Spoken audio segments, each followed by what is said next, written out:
Venture X from Capital One is the travel card for people always asking, where next? You earn 10x miles on hotels and rental cars, and 5x miles on flights booked through Capital One Travel, and 2x miles on everything else you buy with Venture X. Plus, receive premium travel benefits like access to over 1,300 airport lounges. The Venture X card from Capital One. What's in your wallet? Terms apply. See CapitalOne.com for details. Hey, it's Mistress Carrie, reporting for duty from MCHQ for episode 80 of the Mistress Carrie podcast. This episode of the podcast is sponsored by Digital Federal Credit Union, better known as DCU. And so far this year, DCU has donated to 119 food banks and pantries with a total donation of over $2.1 million. Their commitment to the community doesn't stop at feeding the hungry either. They have passionately supported numerous school programs, hospitals, veterans organizations, and other worthy causes that are doing their part to help individuals and families in need. Veterans organizations provide important ongoing support to the brave men and women who have served our country, and recognizing the special sacrifices that both veterans and their families have made.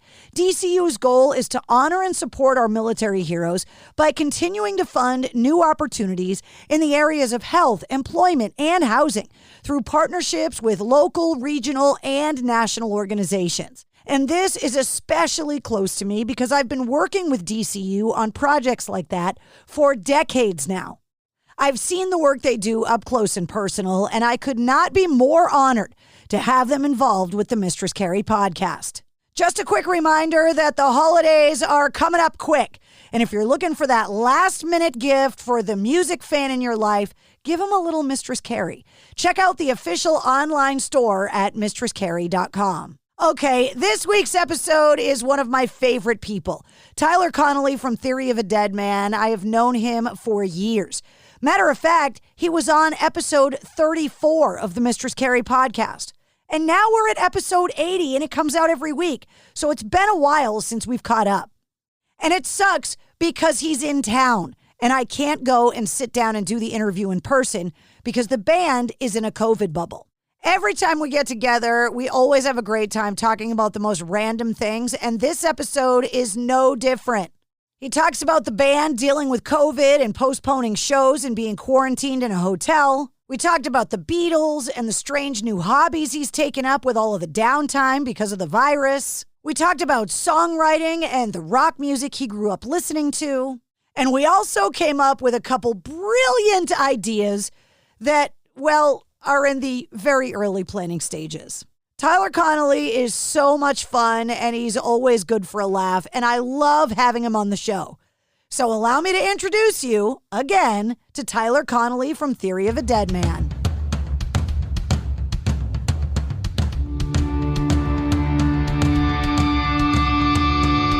Hey, what's up? This is Sully from Godsmack. Strap on those boots, baby, because you are now in the trenches of the war room with the one and only Mistress Carrie right here on the Mistress Carrie podcast. What's up? This is Joe Rogan, and you're listening to Mistress Carrie. Her hair so lovely. Pretty eyes. Hey, this is Brent from Shinedown, and you're listening to Mistress Carrie. Hey, Carrie, go put your bra on, girl. Hey, this is Steven Tyler, and you be listening to the baddest bitch in Boston, Mistress Carrie. What's up? This is Aaron from Stain, and you're listening to Mistress Carrie. Hi, everybody. This is Dave Grohl from the Foo Fighters, and you're listening to the one, the only Mistress Carrie. Hey, this is David from the band Disturbed, and you're listening to the baddest bitch in Boston, Mistress Carrie. Hi, Bruce Dickinson here from Iron Maiden. Yes, indeed, Miss Whiplash herself, Mrs. Carrie, is here to unchain your brain. Hi, this is Flea from the Red Hot Chili Peppers. You're listening to Mistress Carrie. This is Dennis Leary. You are listening to my favorite, Mistress Carrie. Hey, this is Corey from Stone Sour, and you have the privilege of listening to Mistress Carrie. Oh, God. Oh, yeah. This meeting is being recorded. Don't say anything leave funny. Meeting. Leave meeting. No, don't leave the meeting now. You're being recorded, Tyler. How are you? I'm good. It's good to see you. It's cold outside. Well, I feel really weird because you're in my town and you're in a COVID bubble because you're on tour, and I can't see you.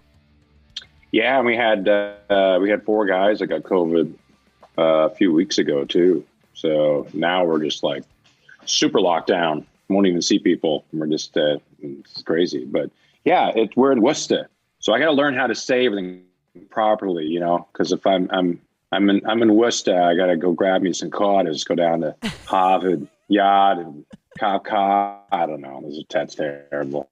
This is the sentence that I tell everybody if they're trying to master like the Boston accent. Hurry up and make supper, you fucker. I'm wicked starving. Let's have grinders. That's right. Wicked. You guys say wicked all the time, right? Yeah. Wicked starving. Yeah. I'm wicked starving. There you go. Somebody will bring you food if you say that to them. And someone in your family has to be named Donnie or Maki or Mark or Donnie or Fitzy. Something like that. Sully. Fitzy. Yeah. I'll have to try some on stage tonight, and people will be like going to this, going, don't stop. Yeah. Well, I'm coming to the show tonight, but I felt like I needed to like have a boombox out of your window or something, because normally when you're in town and you guys are out on the road, I get to come and see you. Like not physically watch the band, but actually come and say hi and see how you're doing. And you guys are like hermetically sealed right now. So I was like, well, I want to at least be able to say hi and talk to you and see how you're doing. I know. We can say hi through some masks. Hi. Yeah, it's so weird. It's so weird. We did a show in Jersey last night, which was close to Manhattan. So we had a bunch of management come out, and it was the same thing. They kind of stood outside our bus. It was just like we're all in the iron lung or something. It was just so weird. I don't know.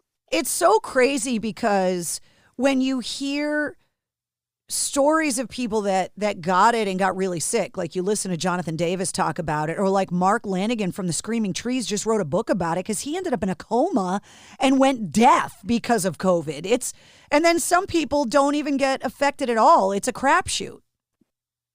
Yeah, it's just so weird. The guys that got it all had symptoms, but it was like getting a cold, cough and cold. So luckily they were fine. But yeah, our bus driver said he had COVID, and he was like bedridden for 10 days, and his lungs sound like they would like crackle. He didn't know if he was going to live. And I'm like, oh my God. So yeah, it's interesting being a singer too. Like I'm a bit of a germaphobe, a hypochondriac, you know, like I know Miles is as well from, Miles Kennedy. He's like he's got hand standing with him all the time. So, and he's gotten COVID as well. I know Miles got COVID. So yeah, I just talked to him. I talked to him recently, and I said, yeah, you guys were all, doing whatever. Then you started popping positive, and he thought that phrase was very funny and said maybe they'll name the next record Poppin' Positive. Yeah. It's just, yeah. Oh my God. Yeah. I heard about them. They were recording the record. Yeah. I think wherever they were in Nashville or something. And all of a sudden they all started, the whole band got it. I think, so yeah, you just never know. But yeah, being a singer, I'm a little freaked about it.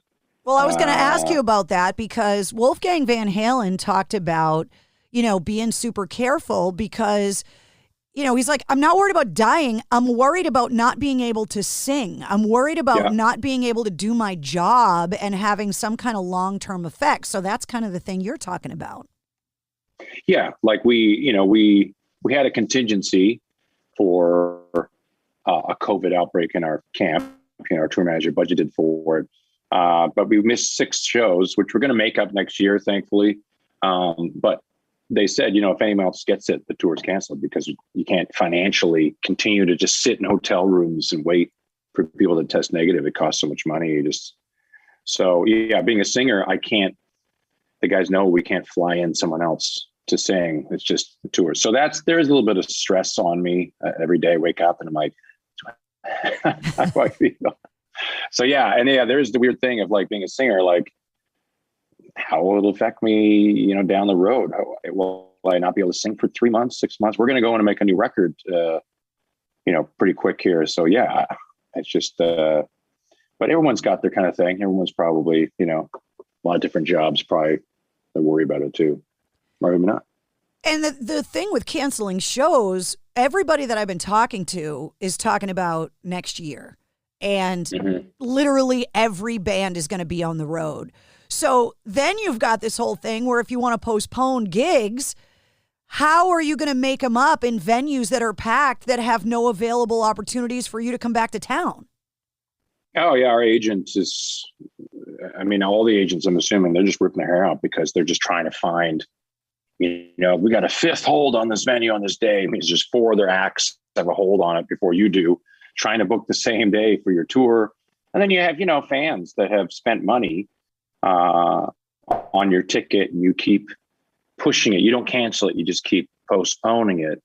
And of course, people move, they forget, and it's, they've spent the money. So we feel bad. We just so yeah, the whole thing is just it's a mess. It's just, we're all trying though. We're all grinding out here. I keep telling everybody, this is the year to either buy someone you love concert tickets or ask for concert tickets as a gift, because there are going to be so many shows next year. We're not going to be able to possibly afford to go to all the shows we want to. So why not ask for tickets as a gift? Because to me, it's the perfect holiday gift. Yes, that is a good gift. And you're right. Would be a great idea is to actually next year would be a fantastic time to put a bunch of bands together rather than doing every band going out. Why don't they just do a big tour, put like 6 bands on a bill? I mean, we're down to do it. So I don't know. I don't know how that would work out, but now's the time. Like these big co-headlining tours seem to be doing really well, right? Like you look at the Green Day Hella Mega Tour this summer. You look at bands like Volbeat and Ghost going out together, Hailstorm and Evanescence. You can play in bigger venues. It gives the fans a bigger bang for their buck to be able to go and see more bands that they love. Maybe we'll throw it out there and see if we can put a theory tour together with a bunch of your friends. You could do it. Why don't you have your own festival? You could probably start something. Like Ozfest? Mistress. It would be like Mistress Fest. Bitch Fest. Yeah! Bitch Fest would actually be great. You would have to name it that, though. I couldn't name it that. No. Of course. Yeah, I would name it that. It's totally fine. So that'd be amazing. You said you were going to work on a new record. So have you guys been writing stuff while you've been touring? Tell me what's going on. Yeah. So, the label's got the songs. So we're ready to go. I'm going to go home, write some more after this tour is over December 20th and write for a bit. And then we're going to do the makeup shows in February.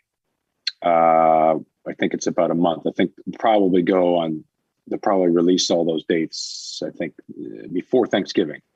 And then hopefully we'll go in the studio in March. The songs are great. Like we've got a lot of the tracks have gone back to more of guitar driven kind of songs. Really cool. There's a lot of kind of grunge sounding songs, which I'm excited about. Our A&R guy has already been playing some stuff for people. Ironically, I got a call from somebody. It's like, I heard the song. And I'm like, what the hell's going on over there? They're not even recorded yet. What the fuck? Yeah. So that's a good sign. We always see that as being a good sign. So I think we just want to get in the studio and so we can get this stuff out. Well, last time I talked to you, the band was kind of scattered everywhere and everybody was locked down. You and I were going over our zombie doomsday apocalypse planning and stockpiling. What was it like for you guys to finally be able to be all in the same room again? It's the weirdest feeling because it felt like no time had passed. We got on the bus and it was just the weirdest thing, as if we'd only been gone for maybe 2 or 3 months. And we just said that the other day. We're like, this is so weird. It doesn't feel like, because you have conversations with people and you're like, when was that last time we played? It was like a year ago. When was that? You're like, a year ago, dude. We've been sitting at home for almost 2 years. You're like, oh my God, has it really been that long? It's like, yeah. So our last tour was, we went out January of 2020. So it's been almost 2 years. It's crazy. Did you guys write the songs that you're talking about while you were all separated, or is this music something that you guys have worked on since you got back together?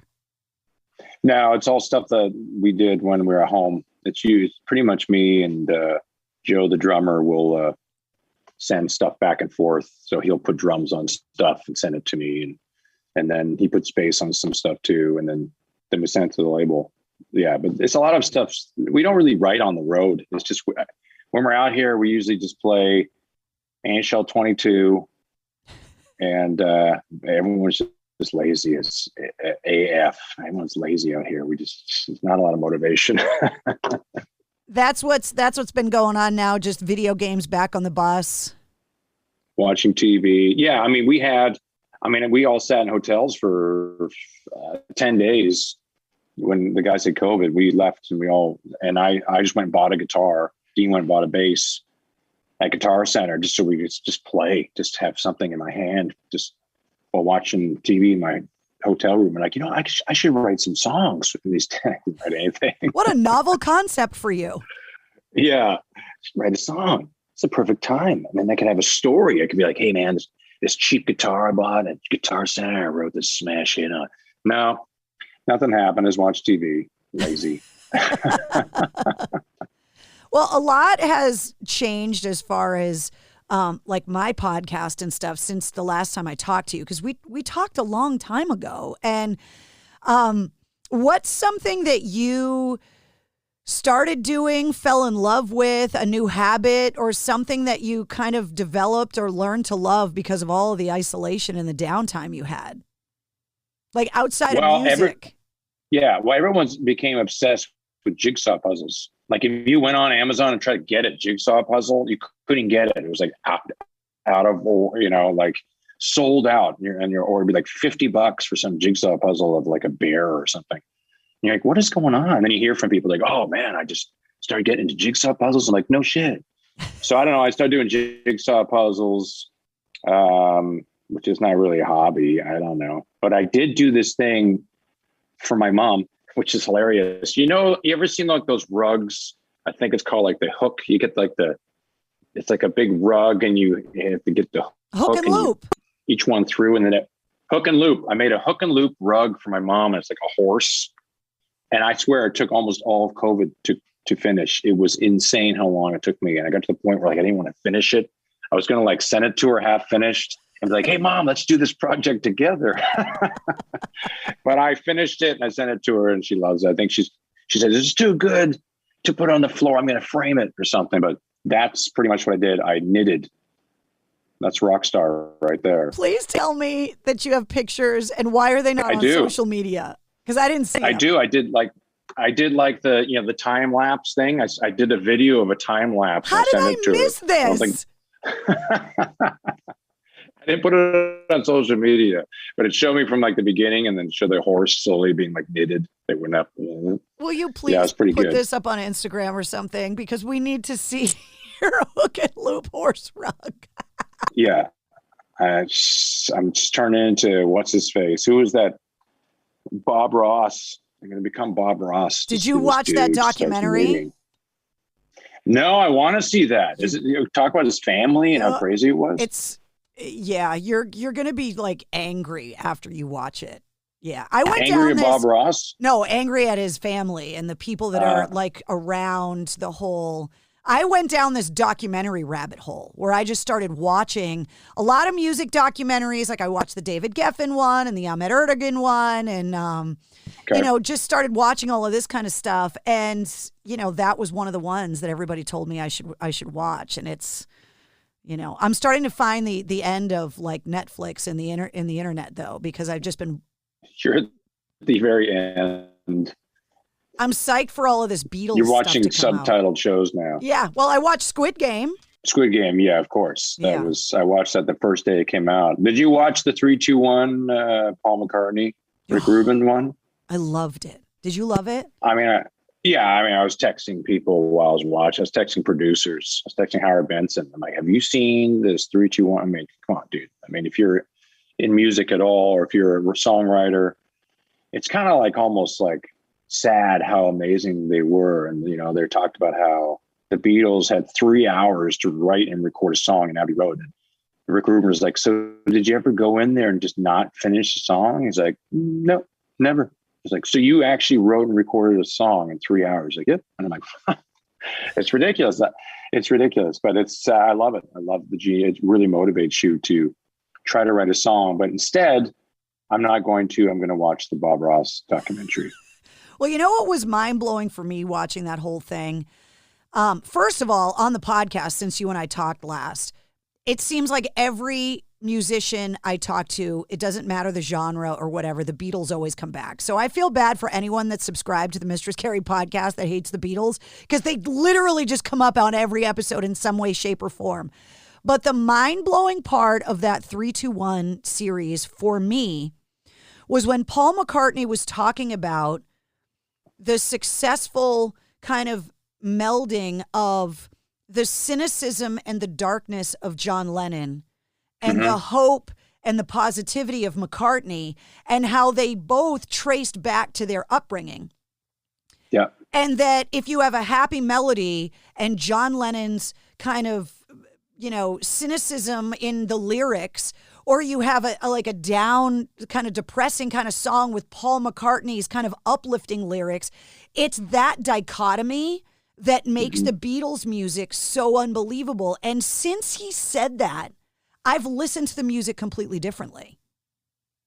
Yeah. Well, they make a perfect human being. You've got the dark and the light of everybody. And that's why I think Day in the Life is probably the best song ever recorded, Day in the Life, because it's half John Lennon and half Paul McCartney. And the song actually is in like E minor, of course, with John Lennon. And then when it goes to the middle part, it goes to an E major. And then it's all of a sudden Paul McCartney comes in.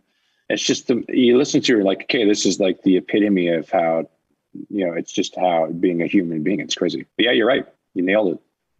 You just answered the question that I was going to ask you. So a couple weeks after you and I talked the first time, I talked to the Royal Blood guys, and I kind of asked them this question off the cuff, and it's turned into a question I ask everyone, that it's a songwriting question about a song from any genre and any artist that as a songwriter you believe is an example of perfect songwriting. And you wish you wrote it because it's so brilliant in its craft. And I was going to ask you an example of what you think perfect songwriting is, and you just answered the question with A Day in the Life. Would that be your answer? Yeah, that's it. Stay in the life. What's awesome is we actually, when we recorded our last record in London, we got a private tour of Abbey Road Studios, and at the very top, they've got a mastering studios, and they actually have like this machine that actually makes the like it has a record player and actually scribes the record while you're there and puts it on a record. And he's like, you want to listen to something in here? I'm like, yeah, Day in the Life, which was recorded it was recorded there in Studio B, I think, or whatever. But he's like, all right. And then he cranked up Day in the Life on these massive speakers. And at the very end, he cranked it up. So it was all this hiss. And he said, he's like, listen, you can hear where, and I can't remember, someone moved, turned on their seat, and you can hear like and someone goes, shh. And it's just because they just don't, it's just like one take. It's just phenomenal. Like we actually got that. I think I was almost crying listening to this thing, like where they recorded it. It was just, that's my all-time favorite written song right there. It's so funny when you go back and listen to some of those Beatles records that they left those little imperfections. Like I talked to Miles about this, that like rock and roll has to have those imperfections for it to be rock and roll. And like that verse in Oobla Dee Oobla Da, that they reversed the lyrics by accident. And everybody thought it was like this statement about like cross-dressers and like all this stuff. And it was just a mistake about Desmond putting on his pretty face, that it was an accident. And they were just like, just leave it in there. Like nobody will notice. And everybody thought it was this big political statement. It's because they only had 3 hours. So they're just like, forget it. We don't have more time. Yeah. I mean, we last two records, we really worked on that a lot with Martin Tureffi, where he's just, we worked in London, and just the way they do things over there is everything is mistakes. So we would record everything live. The band would record together all in the same room. And like, we would do a take and he would be like, that was great. I think that was the take. And then someone would be like, oh, I hit a bum note, or I'd be playing piano, like I hit a bum. He's like, no, that's it. That's the take. And we would keep it. So the stuff you hear, if someone hits a bum note or is a little behind, it's all kept. Nothing is cut and pasted. And that's how it should be. I listen to a lot of music nowadays, and it's so perfect that it's hard to listen to because it's all so perfect.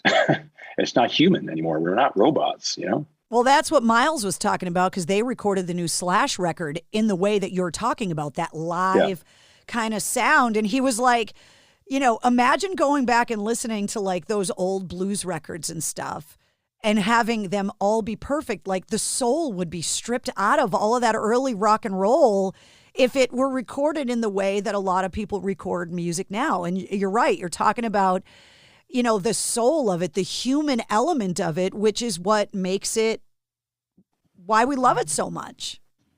Yeah, it's why we relate to it. That's probably part of the being cathartic is being able to push record and then put everything out on tape or Pro Tools, whatever. And then people get to listen to it how we hear it, not be all edited and whatnot. Yeah. So we'll get back there. We'll get back to the Beatles somehow. Well, that's where I think rock and roll is going, is that I think it's gotten to the point where what I'm noticing is that a lot of the newer bands coming up are reverting back and trying to like be rebellious by being old school, that they're just going back to the essence of where rock came from, because that's how you rebel against technology and all of that kind of stuff. And I'm here for it. I'm happy about it. Yeah, we had a song on our third record. We recorded a song called Sacrifice. And I remember we recorded it and it sounded so huge. It sounds so like we recorded it in a basement or something, and we loved it. We're like, let's keep this. And they sent it off to the editor, who goes and cleans stuff up and tightens up, drums and stuff like that. And we got it back and it was gone. This whole life was gone. We're like, what happened? What happened to it? It's because everything was locked together. You don't get this. You don't feel like the drums are pushing and the bass is maybe laid back and everyone has their personalities. And so we sent it back and he put everything back so it was all loose. And then it sounded, that's how it sounds on the record. It sounds way better. Why do you think that that's how they're recording in England? Like, what is it about recording over there that is that way? I don't know. It could just be that producer, but I did notice other producers over there too. It just tend to be like auto-tune. They were like kind of against a lot of this stuff. Like you weren't allowed to change any of the strings on the guitars or basses. You couldn't change the heads on the drums because you're like, well, no, why would you change the snare drum? Because I'm sure the Beatles never did. I don't know. It just sounds way better. It just does. Everything sounds so good. And I remember recording in the States and everything is brand new. And you'd record the drums, and after like 5 or 6 takes, the snare would kind of detune. You'd have to stop and go in and tune up the drum again. And because it's brand new and it had this kind of pingy sound to it, you'd have to try to muffle. I don't understand it, but we have a lot to learn from England, I think. Could you help yourself being there, and could you keep from going into the crosswalk? Because I've only been to London once. I was there on a 14-hour layover, and I had some British military friends that I had met in Afghanistan that met me at the airport, picked me up, and took me on a whirlwind tour of the city. And they were like, where's the first place you want to go? And I said, Abbey Road. I want to go. I signed the wall outside the studio because everybody else has. There's like graffiti all over the wall outside the studio. So it's somewhere on Abbey Road Studios wall. It says Mistress Carrie was here. And then I had to get in the crosswalk. Like I was compelled. It was like this gravitational pull that I had to get in the crosswalk and take my picture. Did you do it? We tried. The thing is, like, it's a very busy street.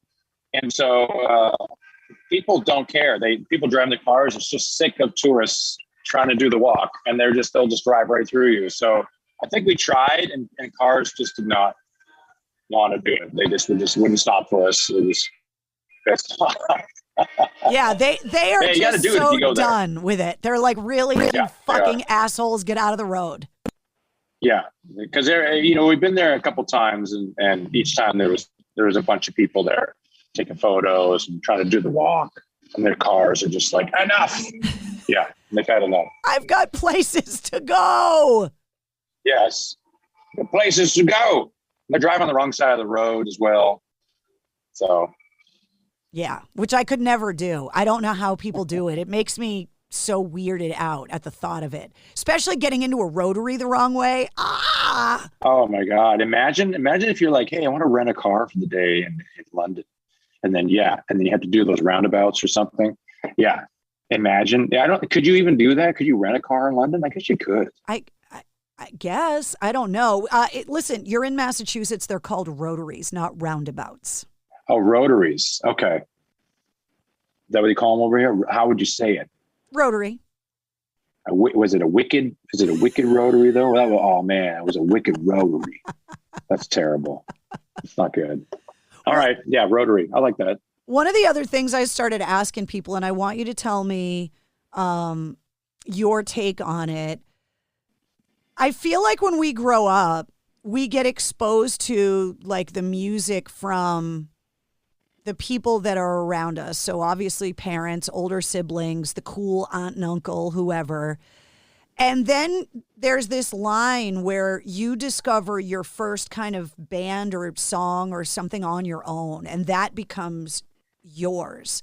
So when you were growing up, what was it that you were exposed to? Like, what was the soundtrack? Because for me, it was the Beatles. What was the soundtrack of your kind of childhood and upbringing? And then what was that line in the sand where you were like, okay, this music is now mine? Yeah, it was Led Zeppelin, probably Led Zeppelin and the Doors. It's really weird because nobody likes the Doors. If you talk to anybody in a band, they never talk about the Doors. And I don't know why. Jim Morrison was like the ultimate rock star. I mean, but yeah, I remember listening to like, I don't remember what record it was. Maybe they had Moonlight Drive on it. But it was the Doors and then Led Zeppelin 2. That album was, once I heard Led Zeppelin 2 and it was in stereo, and I remember we had one of those old pieces of furniture that had a record player in the middle of it. You know, you'd lift up the thing. I still have and it my was in parents. stereo. I still have it. Really? It's got an 8-track and a turntable and a radio with a giant radio knob. And then it had slots to put records and like 8-track tapes in it. But it's literally like a hutch. It's a piece of furniture. Yeah. And then it had like the speakers were inside the furniture on each side. I remember like listening to Whole Lotta Love and the guitar solo. It was like, I'm like, this is crazy. But that was it for me. I heard that and that was it. Yeah, it was definitely Led Zeppelin 2 and then the Doors. And yeah, I did not know a lot of people that liked the Doors, but for some reason I had this massive attraction to something with Jim Morrison. I think it was maybe Ray Manzarek and his Continental or whatever Vox he used, that keyboard. And then sounds so much like a circus or something. And then Jim Morrison was kind of this acid trip. Everything about him was just like, I don't know. He just sang like he was always on some sort of drug, which he was. And I just paired with that Ray Manzarek keys. I just loved the Doors, and no one else does. I don't know why. It's crazy too, because he, like the poetry part of it, like that was such a part of that band was that he was kind of like this unwilling rock star, almost like I'm not saying they're the same, but like a Kurt Cobain, where it's like you have this person that wants to write and create, but was just really kind of shying away from the fame trappings of the success of the project. Yeah. Yeah. I remember there's a famous lyric. I can't remember which song is it? I don't know, Soldier, or the one where he's like, Father, I want to kill you. And then he says, Mother, I want to, and then everyone thinks he says, I want to fuck you. And it was like, whoa, that's crazy. He wants to bang his own mom. I remember in high school when people were talking about it. And that was the thing about him. It was all about lyrics. But yeah, very similar. There's some parallels there with the anti-fame. He definitely didn't, I remember people just wanted to go to see the Doors just to see what if he would whip his dick out, see if he would get arrested. I mean, that was the thing. They became famous because he would get on stage and be hammered and then get arrested or do something, pull his pants down or something, and the show would be canceled. Yeah, but once again, tragedy. You know, he died. He's in the 27 Club, I think. I remember I got a poster on my wall in my studio, and it says it's the last known photo of Jim Morrison. He's fat. He's got a big beard. He's smoking a cigarette or something in Mexico, and I think that was it. I don't think he went to Paris. But yeah, sad. But the guy was a genius, just like Kurt. It shows you how far rock and roll has come, right? That you were talking about, like, people wanted to go see the Doors to see if he's going to whip his dick out. And then recently, a female lead singer of a band at Welcome to Rockville pees on a fan's face. Look at how far we've come in the equality of rock and roll now. Yeah. I mean, it used to be when he would do it, it would be like, that's the craziest thing I've ever seen. And now it's like someone does it and they don't even get arrested. And you're like, wow. But yeah, that was Brass Against. Yeah. But it was, interesting. I'm curious who that fan was, but he was like, he seemed to really enjoy it. He said, I think there was some gargling going on, but I don't know. It's weird where we become so desensitized that isn't shock anymore. That's not shock and awe. I mean, I don't know what you got to do now to shock people, but yeah, Jim Morrison was doing that kind of, 50 years ago, I guess. Man. Well, she's been banned from NASCAR venues because of it, because it happened at the Speedway. Obviously. And you and I are not even able to have this conversation in person because you're in a COVID bubble. Like, what kind of COVID protocol is it to pee on a fan's face? Yeah. Yeah. I wonder if there may be some other things he should get tested for. I mean, I'm not saying it's her. I'm just saying, like, legitimately, I don't know. Well, urine is sterile, Tyler. Yeah. Did you not know that? That's true. That's true. Urea is, that's right. That's right. Let me look up in Wikipedia. That's true. So much Googling. TikTok's the new place you go now, supposedly. I don't know. I don't have it, but I was cleaning my blender on the bus, and I put soap in it. You just put soap in it, you put some water, and then you run it, and it cleans it. And my Joe, our drummer, was like, "Did you learn how to do that on TikTok?" I'm like, "What? No. What are you talking about?" I was like, "Oh, because TikTok is now the place to go." I've learned so much on TikTok, cleaning hacks especially. It's unbelievable. There you go. Yeah. So you're saying I should get it just to get some cleaning, some tips?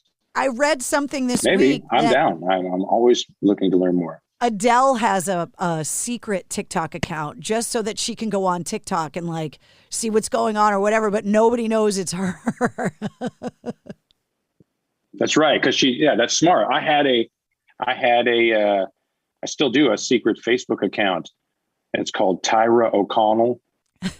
And it all stemmed from us trying to trap one of our crew guys because he was on Tinder, and we wanted to try to trap him and set him up with this girl that didn't exist, this Tyra O'Connell. You were going to catfish him. We were going to catfish him. Yeah. He was on every town we would go to, he would be on Tinder. Even in Russia, he actually he had 2 Tinder dates at the same time in Russia, and he brought them to like dinner. And I'm like, you idiot. So we were like, let's catfish this guy. And he's from Boston. So I found this girl that I went to one of the colleges. She was like a big Boston fan. And I put up like fake photos and stuff. But he was onto us from the very beginning. Tyra O'Connell probably was a bad name to pick. So it's very Irish, But then since then, I've had like my mom and my aunt are like, Tyler, you never get back to me on Facebook. I sent you a thing. I'm like, I don't have a Facebook, Mom. Yeah, no, you do. I'm like, and then I got a buddy who's like, sends me stuff on Facebook. And I got a few followers on there. But it's fake. I don't ever check it. There you go. But now I can go on Facebook like Adele. Yeah, just to see what's going on out there on the interwebs. Just see what's going on. That's right. When you're going to be working on new music and kind of writing songs and stuff, can you kind of tell me what your Like, tell me what the process is, because one of the things in these conversations that I have been shocked about the most, that I've learned from the musicians that I know, I always assumed you guys could all read music. I always assumed that that was something that you all did as part of your writing process, that for some reason I thought musicians all read music. And then people like Nuno Bettencourt and like Nancy Wilson and Nita Strauss, like all these people have been telling me, they're like, Dean DeLeo from Stone Temple Pilots, like, I can't read music. And I'm like, what? Can you? You would think Dean DeLeo could. No. You'd think those brothers could. They're just so talented. You'd think those guys probably went to school or something. Yeah, well, I can read music. I went to college and learned how to do music. I hated it, but I don't use it as a process at all. Period. I'll write down A minor to C. That's it. I'll just write down the chords. And if I don't know what the chord is, I'll put and there's this add this or something. Yeah, I don't know. It's to think like way back in the day, like Mozart and those guys they wouldn't even have a piano and they would be able to write music, and then they'd give it to someone and they'd play it. To be able to hear it in your head that way. Yeah. Yeah. So how are you doing it? Working? Are you writing out lyric ideas first, or are you like coming up with riff ideas and then trying to put lyrics on it? Like, how does that work? It's always lyric and melody first. It used to be riffs, but I don't really write riffs anymore. It's so hard. All the riffs are done. So it's tough to go and write riffs. Iommi. Yes. Can I borrow? Yeah. It's usually lyrics and melody. I did just sing on this track for this guitar player, and she sent me this. She just sent me the music, and then I had to like completely write the melodies and the lyrics. And I had a lot of fun because it'd been years since I actually done something like that, where the music was finished first, and then I actually had to go and figure out what would work well with the music. I almost always do the melody and lyrics first. And it's a lot easier just to put the music on afterwards, because the music kind of should encapsulate what the vocals are doing. So it's not really the first thing you should do. It's always kind of like the message is first, the lyric is first, and then you can kind of wrap around everything else around it. That's kind of how I look at it. So can you give me the timeline on like what you think Theory is going to have going on in 2022? I mean, you guys have got to have some kind of a tentative plan right now, right? Yeah, I mean, we're always trying to book some summer stuff. So we'll be out about a month in February and March, and then should be in the studio in March. Hopefully have a single out early summer. And then June, we're going over to do some stuff in Europe, like some festivals over there. I think a lot of people kind of go. June's kind of Europe month for everybody. And then when we get back, it'd be great to be on a big summer tour. Well, you'll be on the Bitch Fest. Do a big Bitch Fest 2022. Yeah, and you can headline, and you know what? You got to have something like that. Yeah, you should seriously look into that. I mean, it'd be great. Yeah, lucky to be a part of it. It would be really cool to be able to put like the Mistress Carrie Festival together. I mean, there's been things like Ozfest and Not Fest and that kind of stuff, and obviously like Lollapalooza is still around, but it's like the tour of it, just like that, having that tour package of just all these amazing bands. Yeah, I got to find the money. I'll figure it out.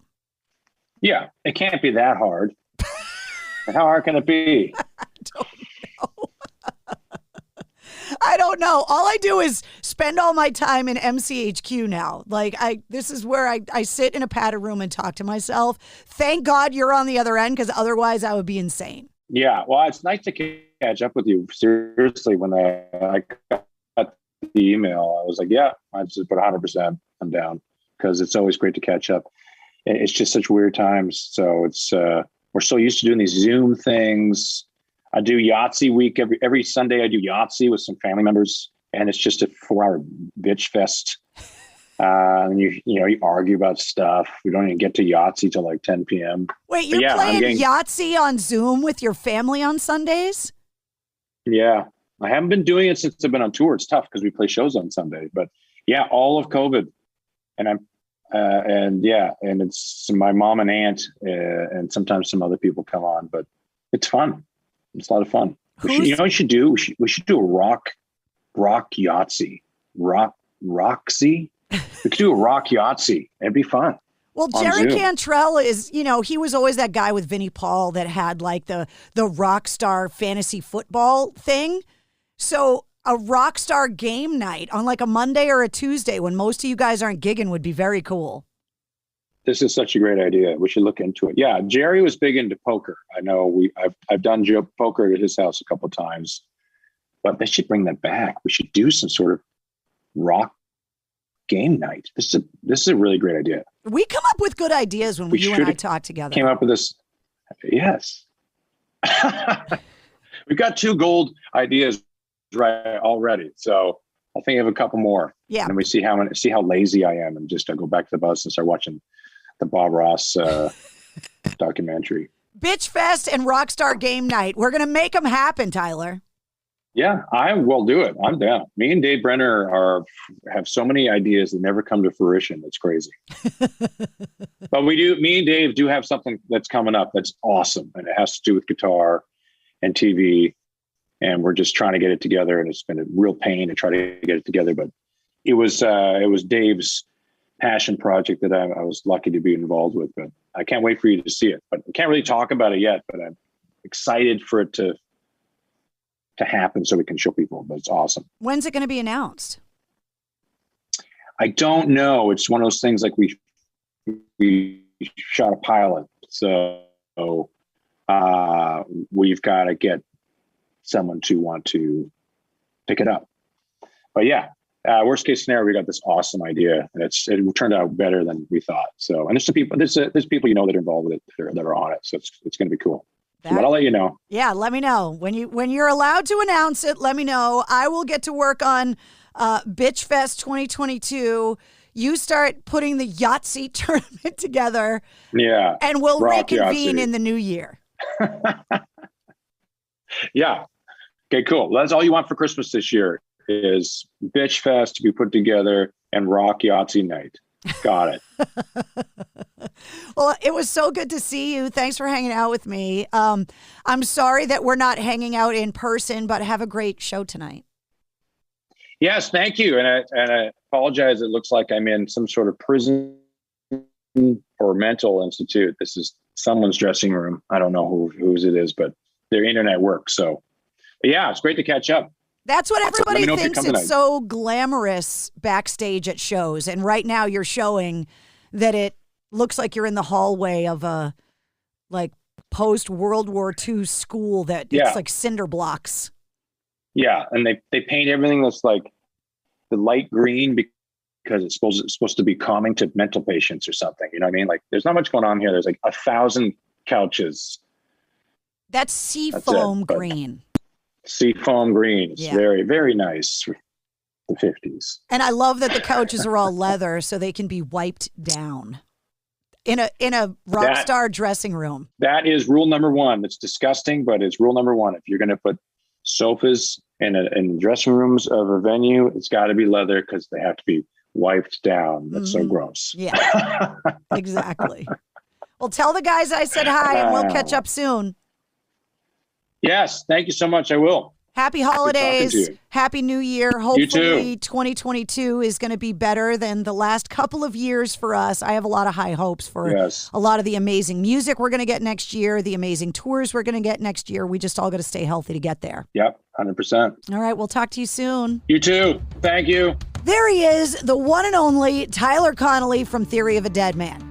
And if you ever see Rockstar Game Show or Bitch Fest get out on the road, well, you'll know exactly where those brilliant ideas came from.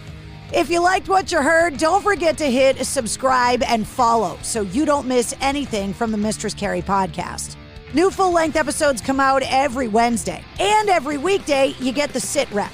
That's all your rock news, music headlines, and industry info in less than 5 minutes. And if you check the show notes of this episode, you can find Theory of a Deadman online, you can find Tyler online, and there's a link for the episode's corresponding playlist. I make one for every full-length episode of the podcast, and it's filled with all the music that we talked about. All the Beatles stuff, the Doors stuff, the stuff off Led Zeppelin 2, a ton of Theory of a Deadman music, and so much more. You'll also find the links to all of my social media and to my website as well. Once again, thanks to our sponsor, Digital Federal Credit Union at dcu.org. And a reminder to check out the official online Mistress Carrie store for all of my really cool merchandise. And it's also available at Joe's Albums in Worcester and Northampton. The Mistress Carrie Podcast, a proud member of the Pantheon Podcast Network. The Venture X card from Capital One gives you premium travel benefits, perfect for seeing Taylor Swift The Eras Tour. Presented by Capital One. Oh, I do love her. Earn 5 times miles on flights and 10 times miles on hotels through Capital One Travel. Enjoy your stay in Suite 13. Whoa, 13? That's Taylor's lucky number. The Venture X card from Capital One. What's in your wallet? Terms apply. See CapitalOne.com for details. By now, you know that sound. It's the sound of the Home Depot. But what about those sounds? Those are the sounds of an LG wash tower with ultra-large capacity, serving up a powerful yet gentle clean in just 29 minutes. Making this the sound of savings on the best appliance brands. The Home Depot. How doers get more done. Get up to 25% off the LG wash tower with ultra-large capacity and reduced wash time. Pricing valid January 5th through January 25th, 2023. Gas Dryer Extra. U.S. only. See store or online for details.